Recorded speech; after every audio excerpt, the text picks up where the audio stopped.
सलामी लेते हुए मैं इन तमाम दर्शकों को खींचियान क्लब से तहे दिल से शुक्रिया अदा करता हूँ। आप लोगों ने कीमती वक्त देकर के इन खिलाड़ियों का हौसला अफजाई किए, आपका बहुत बहुत शुक्रिया। और आखिरी सलामी देकर के अपने घर को जाए। वाह क्या अंदाज है, सलामी लेने का अंदाज है, वाह वाह।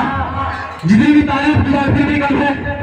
जमीन के ऊपर बस, उसके ऊपर 5, उसके ऊपर 1 और सलामी की शक्ल में जो मौजूद होंगे वो बाबू अहमद रजा होगा, जो बने साथ आप तमामी दर्शकों से सलामी पेश करेंगे केजीएन की तरफ से।